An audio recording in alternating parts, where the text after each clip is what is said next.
This podcast is CME eligible. To learn more about CME, Alex, what do they do? They can either go to the CME tab associated with this episode, or they can go to geripal.org/CME. And on to the show.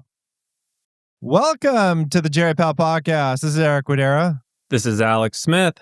And today, Alex, we got some guests. We're going to be talking about what's happening at the NIH and bigger pictures. We'll talk about actually our topic. We got a fun thing about that coming up. But before we do, who is with us today? So we are really happy to have three great guests who are all returning guests to Geripal for this kind of emergency podcast that we have quickly put together here. First, we have Stacy Fischer, who's a geriatrician and palliative care doc and researcher and leader at the Cancer Prevention and Control Center at the University of Colorado and science advisor for the American Academy of Hospice and Palliative Medicine. Stacy, welcome back to Geripal. Thanks. And we have Sean Morrison, who's a geriatrician and palliative care doctor and researcher and chair of the Department of Geriatrics and Palliative Medicine at the Icahn School of Medicine at Mount Sinai. Sean, welcome back to the Geripal podcast. Thanks, Alex. Great to be here. And Ken Covinsky, who's a geriatrician and researcher in the UCSF Division of Geriatrics. Ken, welcome back to Geripal. Great to be here. And before we go on to the topic about the shakeup at the NIH and why we should care about it, somebody has a song request for Alex. Stacy, is it you? I do. What's the song request? I would like to request Times They Are A-Changin' by Bob Dylan. Why did you pick this song? I think when you hear the lyrics, it could not be more perfect about what we're trying to do, and times they are changing, and we have also the power to change the times. Wonderful. Alex? Great song. I can't believe we haven't done this. Unless Google's failing me, we haven't done this. This is a great choice. Here we go. Come gather around people wherever you roam, and admit that the waters around you have grown, and accept it that soon you'll be drenched to the bone. If your time to you is worth saving, then you better start swimming or you'll sink like a stone, for the times they are a-changin'. Thank you, Alex. Bravo. Thank you, Stacy. And let me just say, Sean and Stacy sent me like 8 songs, which would be great for this podcast. And because time was pressing, I chose the one that seemed like most obvious and easiest to play that we hadn't done before. Thank you, Stacy. All right, we're going to try something new for this podcast. And Sean, I'm going to start off with you. Most of our listeners, like when we look at the amount of people listen, like the most amount of people listen to our Geripal podcast happened in the beginning of the podcast. So imagine each one of you, you're on an elevator with our Geripal listener. You don't know anything about them. You don't know who they voted for. You don't know if they're left-leaning, right-leaning, anywhere. But you got 2 minutes or less. It's on the first floor of the elevator. It's going up to the 12th. They just press that button. What's your elevator speech here about why they should care about what's happening at the NIH with these new rules? Sean?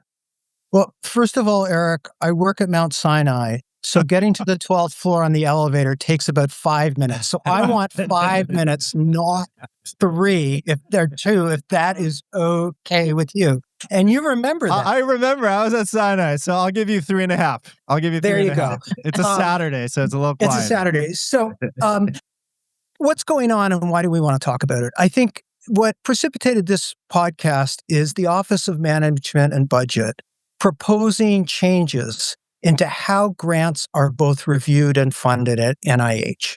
And what happens in terms of federal policy is the Office of Management and Budget is responsible for setting the rules by which all agencies act.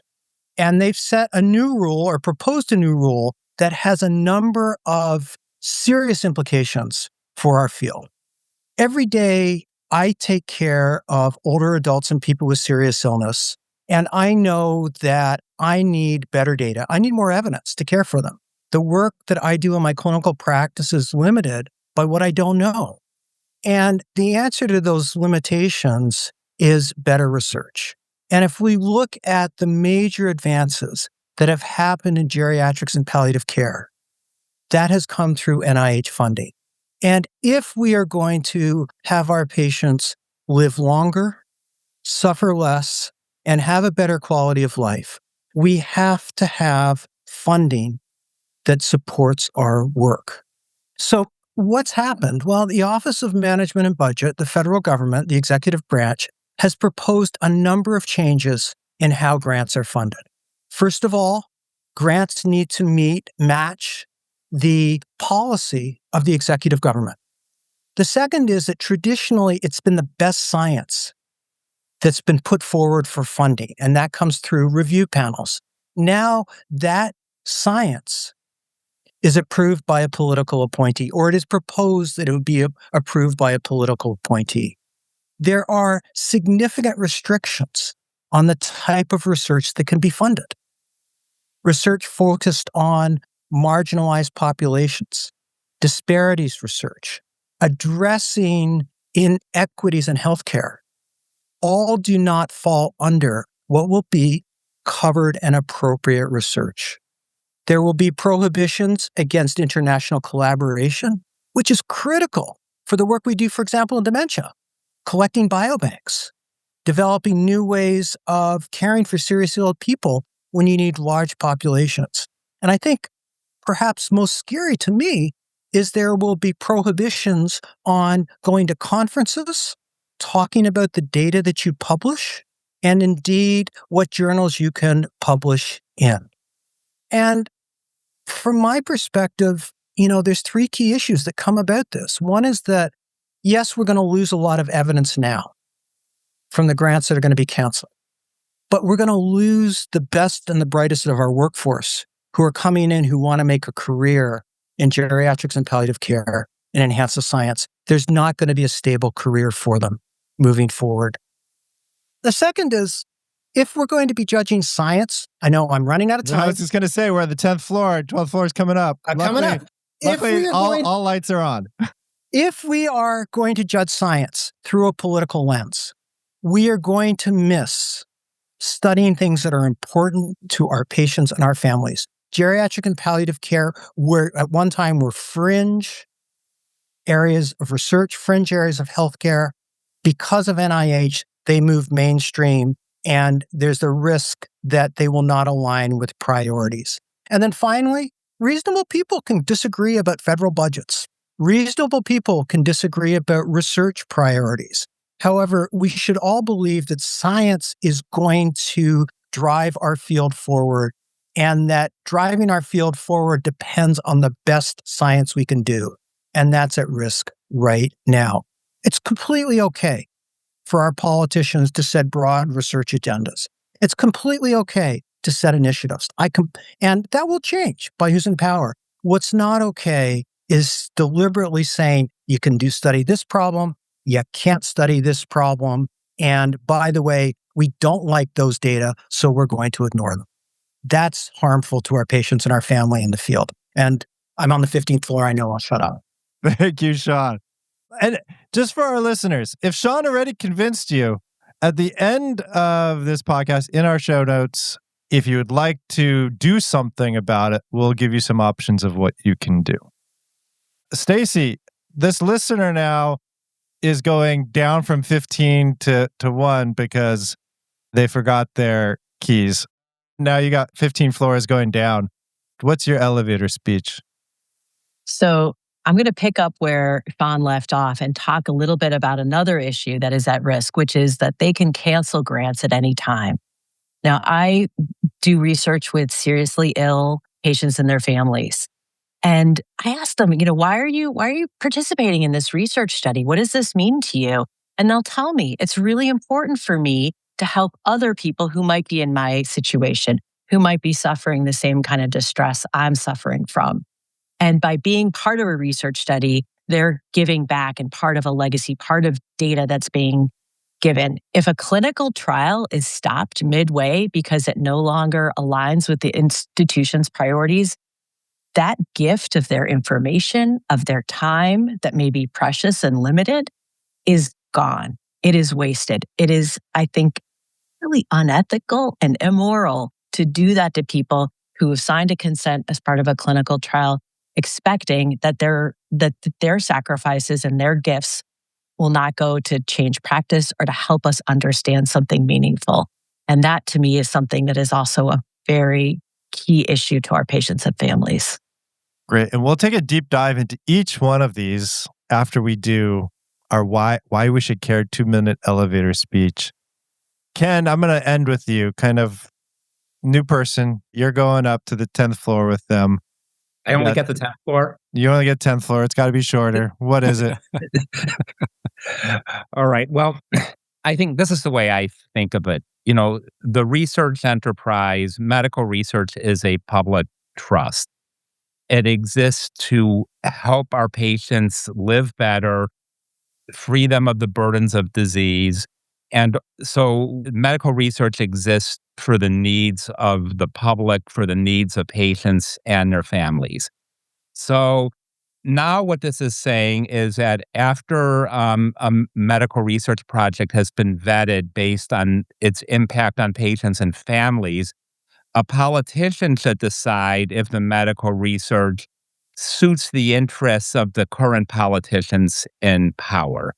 So this is like fundamentally getting at the question of, does research exist to help the needs and concerns of the public, or does research exist to help the needs of whichever politician is improving at the moment? So, to have politicians basically deciding that, like, we're not going to fund research because even though it might improve the health of the public, it doesn't suit the needs of their current political agenda. That's wrong whether you're a Republican, whether you're a Democrat, whether you're a conservative or progressive. I can't imagine how anyone of any bent would want, whether it's people they agree with or people they disagree with, basically making those decisions and removing, the public trust from medical research. So it's a really, truly appalling move. Yeah. And again, short-sighted, whoever's in power, it sounds like, too. Yeah, to quote Right. Bob Dylan, as the present now will later be past.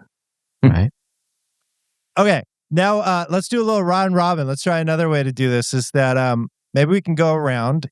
Each one of you. Alex, can I throw you in the round robin?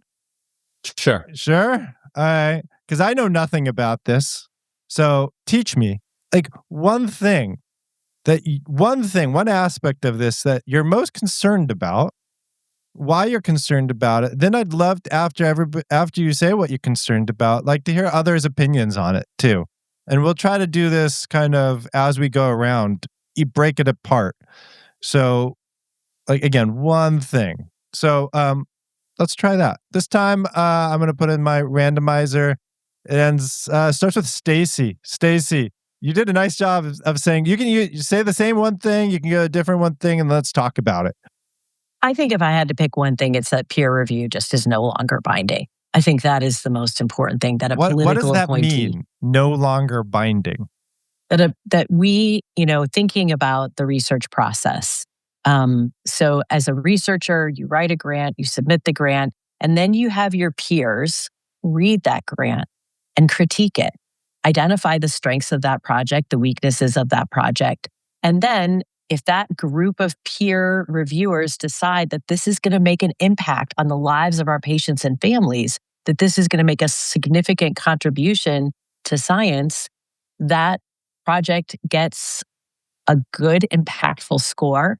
And then the scientific officers at the NIH gather and in a consensus decide which grants to fund. When a political appointee can then come in and say yes or no based on maybe their own personal experience, maybe the administration's priority, maybe because of some other kind of lobby or influence that is driving their decision, that upends that whole process. And I think the ripple effects from that cannot be overstated. I think it impacts patients and family first and foremost, full stop.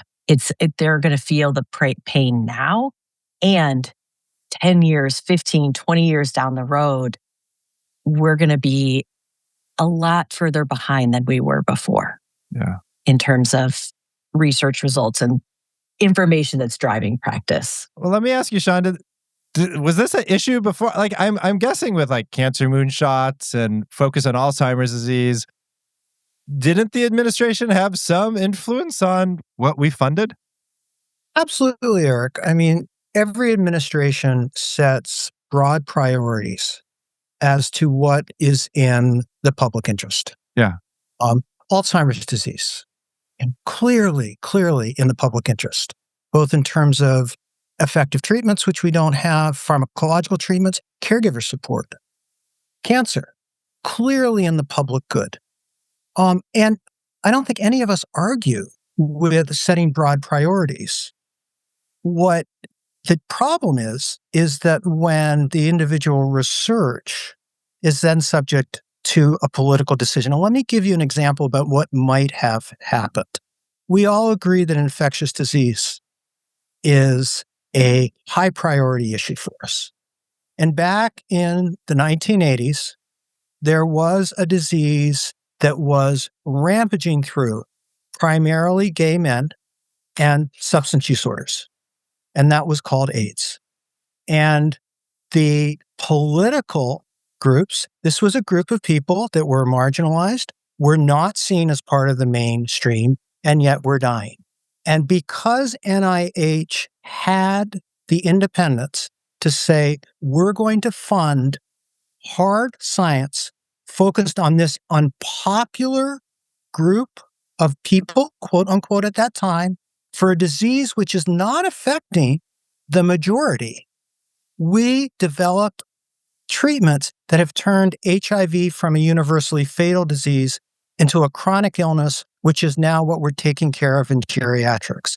All it would have taken was a political appointee to say, this is not in line with our priorities right now. We should not be doing this research. The AIDS epidemic would not have ended. That's the type of problem we're thinking about right now. Ken or Alex, is there other anything thoughts? Yeah, go ahead. about this that's persuasive to you in terms of the NIH's claims or the underlying values that might have prompted this rule change, or nothing here? It's two separate. I would put this in two separate parts. It's like, are there things that the NIH has proposed or suggested that could improve the research process and the quality of research? So some of the specifications of what they call gold standard science, making sure that research is done in the most rigorous way possible, where it's reproducible. So if Dr. Morrison does a study on his patients in New York, the findings he's going to find in New York will also help my patients in San Francisco and Stacy's patients in Denver. How a politician deciding whether that study benefits the political interests of whoever their funders are in the administration are I don't see any connection of that at all to the gold standard science or priorities. Mm-hmm. That's not gold standard. Yeah, that's not gold standard science. So that, and I think in answer to the big question you posed, Eric, it's really, medicine is losing some of its roots, that it exists for the sake of patients, and patients are supposed to be square one. And to extend your example, Stacy, of grant terminations, I don't think this is far-fetched under such a scenario of, you have an ongoing study that's going on, and it's looking at a particular drug. And it could help patients by discovering that a drug we use is actually ineffective or possibly harmful. So a political operative looks at your progress report and gets concerned. Well, the maker of this drug is a big funder of, our political operation, or funds our people, or runs a major PAC. So this study, while it might be in the interest of patients, is not in the interest of our, current political needs. So we're going to just cancel it because we don't want to see this study. I mean, just to kind of have political considerations be the primary driver of what gets funded is just appalling. Yeah. And again, going that it could affect both political parties, whoever is in power. Stacy, were you going to say something? Yeah, I was just going to also add on. I today served in a intramural grant review process, and it was focused on ovarian cancer, and it went from kind of my area, cancer prevention and control, all the way down to the molecular level. Science has changed so drastically. Medical care has changed so drastically in the 20 years of my practice that I was completely out of my depth in hearing about organoids and nanobodies and things like that in the grant review process. And I consider myself a scientist. Imagine if a political appointee, not even saying that they have a nefarious agenda, but just doesn't know the significance of what they're looking at, could make a very capricious decision that could impact care dramatically. I think the Gila monster venom is a great story of that. Why are they doing research on Gila monsters? Yet someone who maybe was more in that field knows that their venom contains a compound that is going to be a GLP-1. And I think when we think about the complexity of science, we've become more specialized, and that's because our science has become more complicated. And you need people. When I say peer review, it was actually Dr. Morrison told me, when you get asked to be the palliative care person on this grant review, you should say yes, so that our peers are reviewed by scientists who understand palliative care, who understand the suffering of patients and their families, who understand the needs of our field. And I appreciate also that there is a to be sure here. And I appreciate that Ken went there a little bit.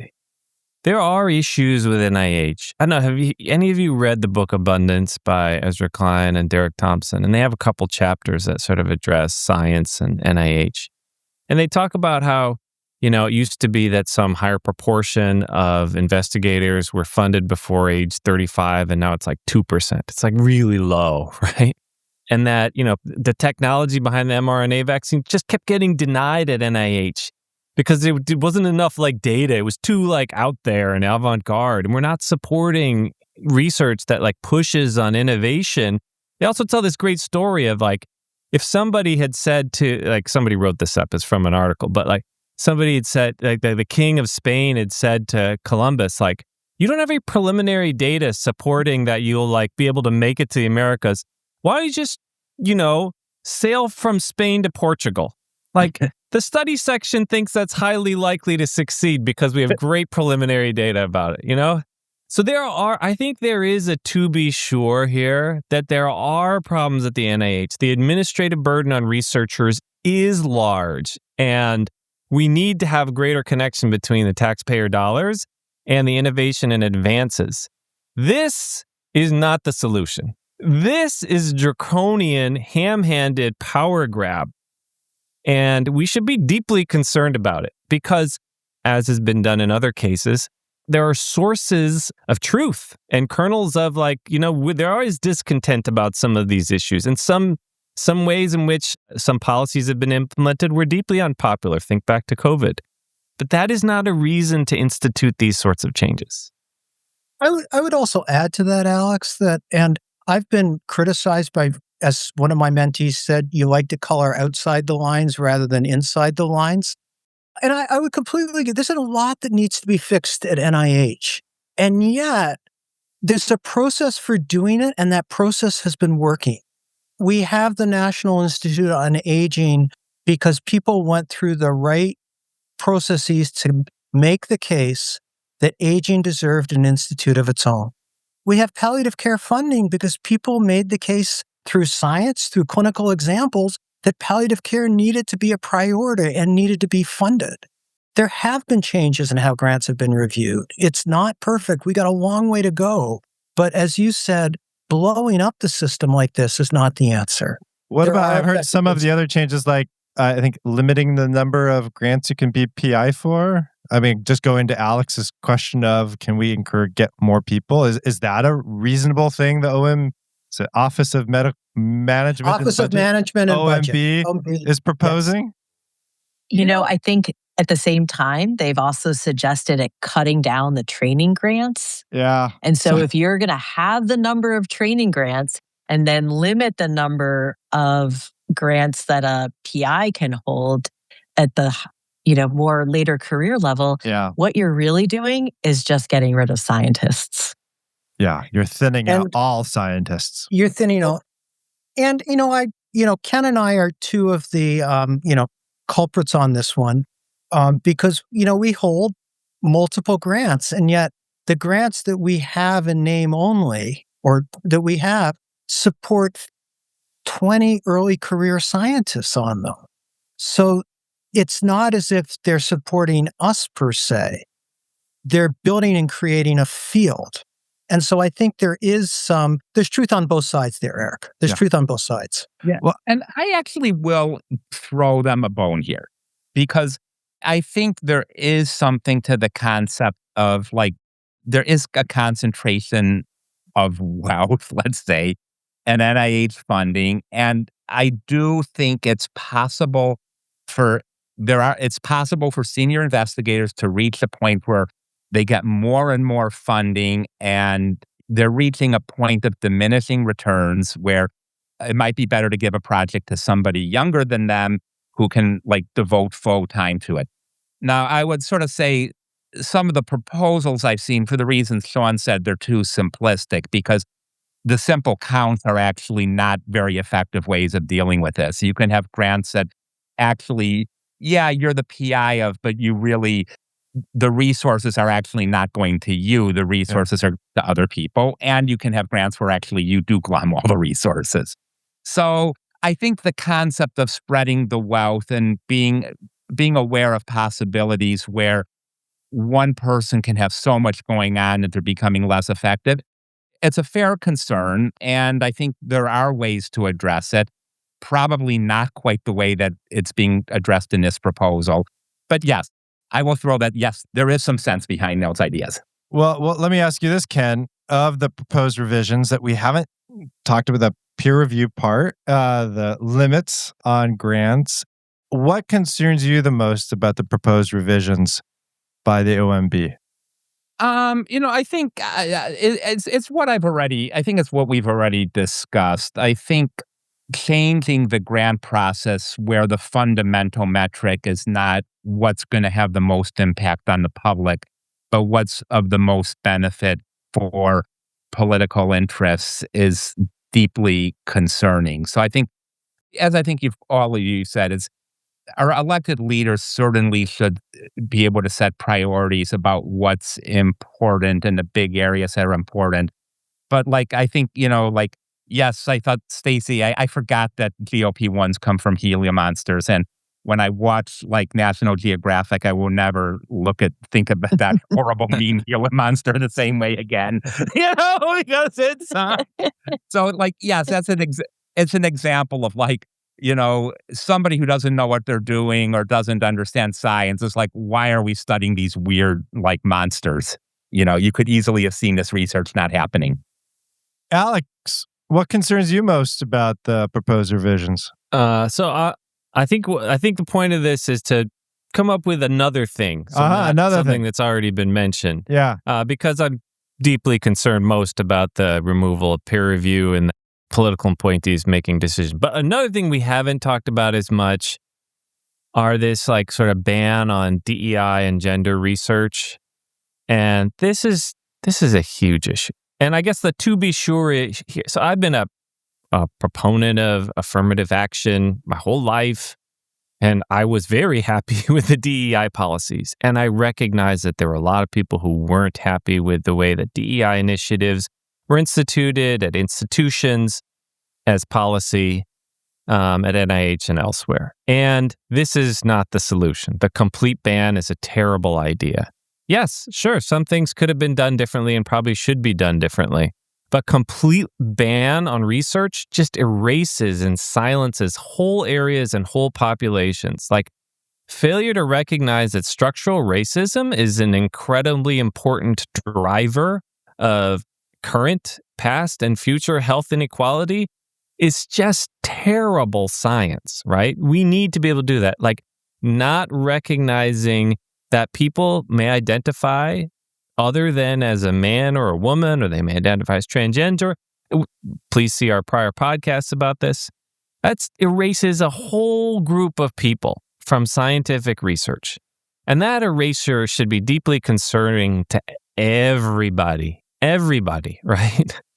And, this is comes back to the fundamental issues that, started the ethics movement, right? Like caring about people who are disenfranchised, marginalized, erased, right? We should care about this. Yeah.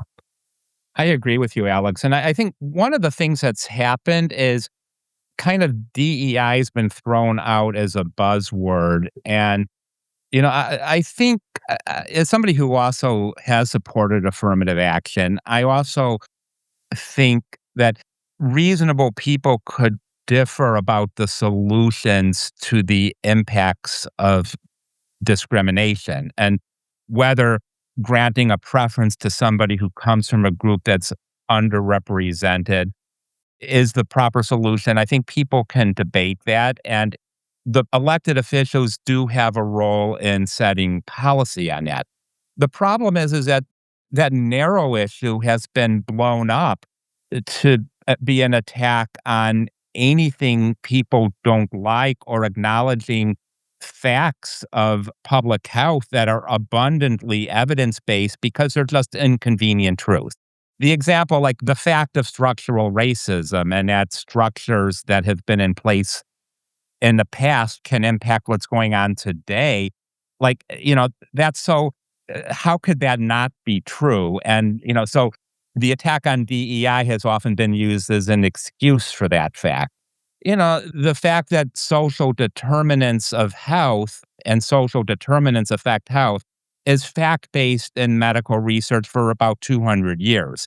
And to sort of pretend that those facts don't exist because they're found inconvenient, that's anti-science. There's nothing scientific about denial of those facts.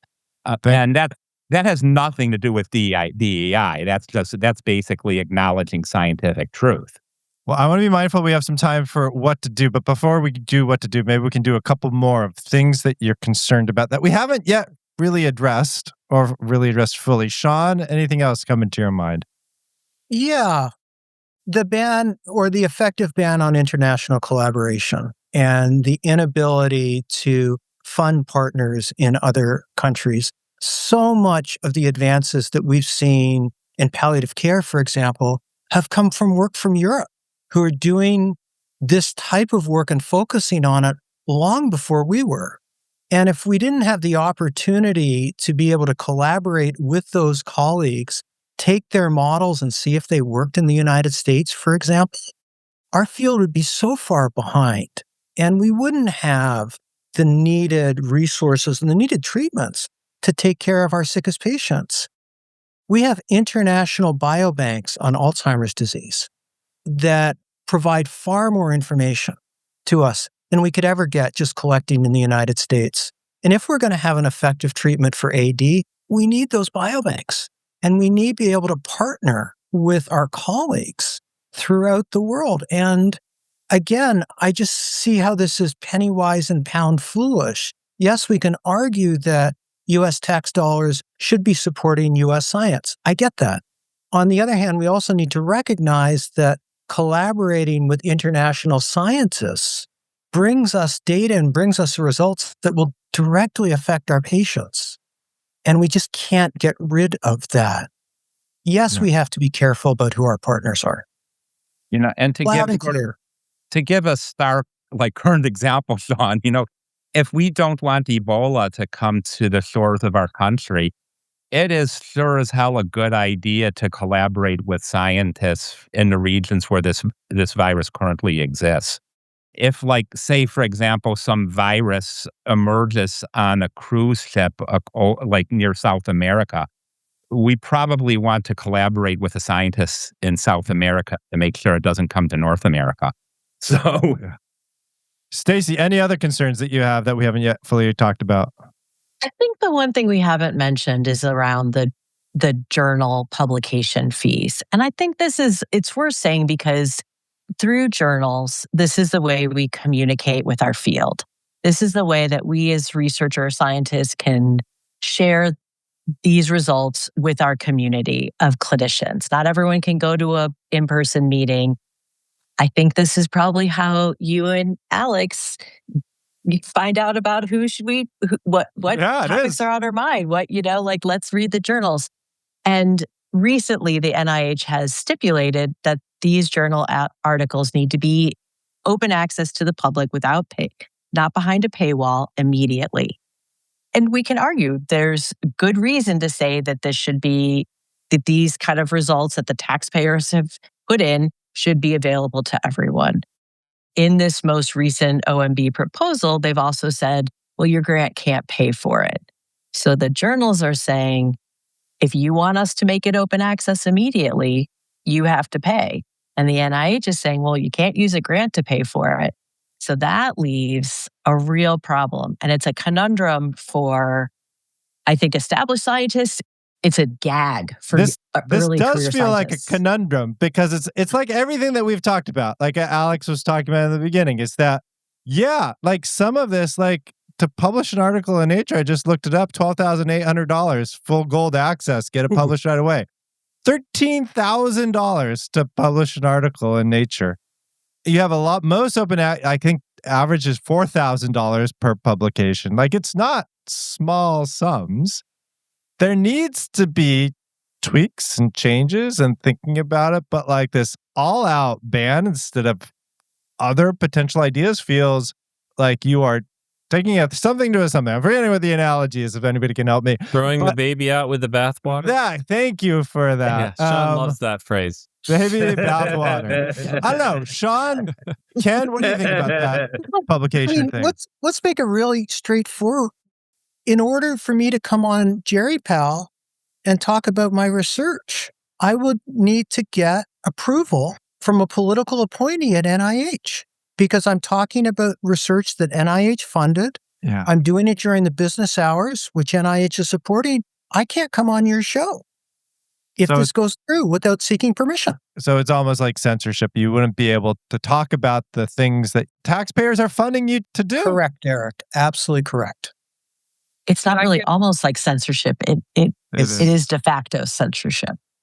Yeah. I'll give a little bone back because I agree that there's a lot of concerns about how this is being implemented. This maybe is for another podcast.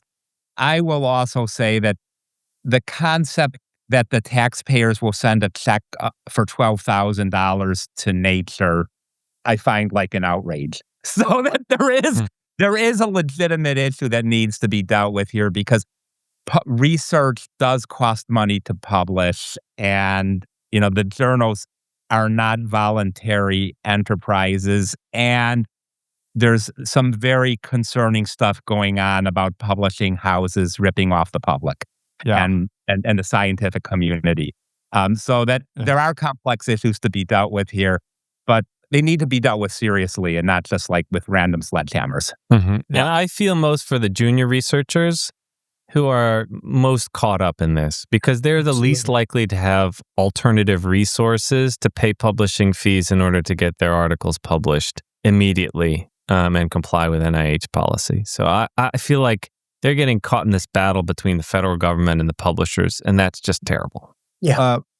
Maybe one more topic, any other topic that we haven't talked about that we should talk about before, if we've convinced our readers to do something, what we should do. So any other topic you want to bring up before we go into the next phase? I wonder, Eric, and we haven't talked about it, but under the prohibition of research, anything that's deemed to promote anti-American values is not going to be funded. And I'm not sure what anti-American values are, but it seems like it's a pretty big umbrella. It's a pretty big umbrella. Yeah. And that worries me a lot because it means that whatever party is in power in the White House can determine what's American and what's not. Ken mentioned this earlier. Gold standard science. What is gold standard science? It's like some test. It has to be gold standard science. I don't know. Like, what is gold standard science and who gets to decide? Do they define it at all? I mean, No, there's no definition of gold there's no standard science. definition of what gold standard is. And the second one is like this, it's not in these current, this is already stated, policy that you can't have the word policy, speaking of policy, in your grants. Like you can't address policy. What?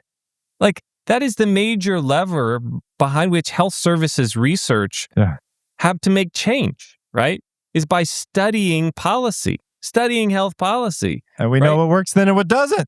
Right.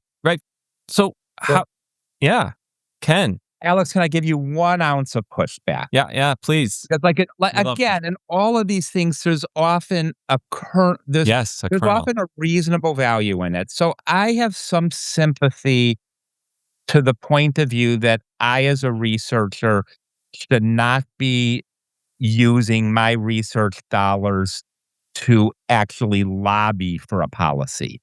That my job is to collect the data that the policymakers can use to inform policy. So that I think there's some value there, and I'm open to arguments that there might be times where researchers have stepped over that line. Now the problem is as you're stating, is that the concept that research is not supposed to inform policy is preposterous, of course, because policy should be based on data. And I don't think people have even defined policy. So, for example, the concept that we're going to give a drug to somebody for hypertension and that health insurers should pay for the treatment of hypertension, that is in fact a policy that is informed by data that says when people have uncontrolled blood pressure, they have bad outcomes and they have shortened life expectancies. And that when we treat that, we markedly improve their prospects in life expectancy. So the concept that if a congressman asks me or wants to know, is treating blood pressure good, I should be able to say, yes, it is. So let me ask you this. So final comment. So if our listeners want to do something about this, because I see Alex getting ready for Bob Dylan, we're going to do something about this. Maybe it's all of the aspects. Maybe it's a particular part of this proposed revision from the OMB that they want to suggest something otherwise. What should they do?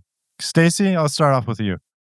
So we are in an open comment period. And so we have until mid-July. So thinking about the things that we've talked about today and thinking about how it impacts you, your practice, and most importantly, again, your patients and their caregivers. Thinking about how that may impact. There is a link that I think you all we will have in our show notes. Just go to show notes for this website if you want to comment. And take the time to comment. They will have to answer to every comment submitted. And those comments are in the thousands, if not tens of thousands right now. We need to show not only the OMB, but we need to show all of our Congress that we care about this and we care about protecting the lives of our patients. And Sean, if I have a listener who wants to comment, should we just use a form letter, or is it better to personalize it and to say what specific aspects do you disagree with?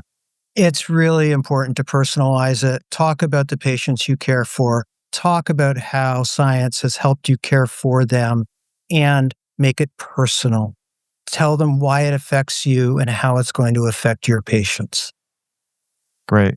Ken, anything else that you would encourage our listeners to do if they want to do something? I think our listeners should make it clear that they want scientific and medical research to improve their health and of the ones they love, and that they don't want the focus of research on addressing the political needs of politicians. And in that letter, they should describe any health issue that they or their family is dealing with and why they want research focused on that and not on political interests. Eric, can I add one more thing? Do I have time? Yeah. And this is why it's so important for the Jerry Powell audience. When a scientist like me says, this grant should be funded, that's self-interest, or it's heard as self-interest. when a clinician says, my patients need better treatment from better science, that comes from a patient advocate. And so it's really important for that clinician voice to be heard. We've talked a lot about the fact that this is in a proposed rule. What we haven't talked about is a lot of these changes already happening subtly at NIH. And so in addition to commenting on the federal rule, commenting to your local representative and your 2 senators is also really important because it's happening. Thanks. And we need to stop it. And I want to just acknowledge too, is we're focused on the NIH, but this applies to all grants from the federal government. So our focus has been rather narrow here, but important for our Jerry Pell audience. We'll have links to it in our show notes, a couple other useful links if you want to learn more about it. And with that, Alex, you want to finish us off with a little bit Bob Dylan? Come, senators, congressmen, please heed the call. Don't stand in the doorway, don't block up the hall, for he that gets hurt will be he who is stalled. There's a battle outside and it's raging. It'll soon shake your windows and rattle your walls, for the times they are a-changin'. Stacy, Sean, Ken, thank you for joining us on this podcast. Thank you, guys. Thank you so much. And thank you to our listeners for continued support. We'd also like to do a big shout out to those who've donated more than $250 in the last year, including Carrie Levy, Marnie Feltzer, Ron Sabar, Stephanie Gabatuller, Patrick Lally, Richard Lewis, Margaret Leung, Cindy Harris in honor of Emily Guillot, April Sear, Anna Naik, Sudha Chandrasekhar, Michelle Reisner, Asher Edwards, Susan Nelson, Rebecca Goldstein, Rochelle Bernacki, Carol Dietrich, Mark Andrews Wren, Elizabeth Cobbs, Amy Rock, Meg Walhagen, Xinyi Wang, Sharon Bragman, James Tulsky and Yana Saraf, Kelly Strait, Michael Bordowski, Jessica McFarland, Gretchen Schwarzy and Joshua Mesrich, Rob Razak, Diane Meyer and Sean Morrison, Elizabeth Chung, the John A. Hartford Foundation, Lloyd Woolstat, Harry Hahn, Bob Arnold, Ginger Robbins, Matt Schuster, Maureen Kearney, and Kenny Lamb. Thank you.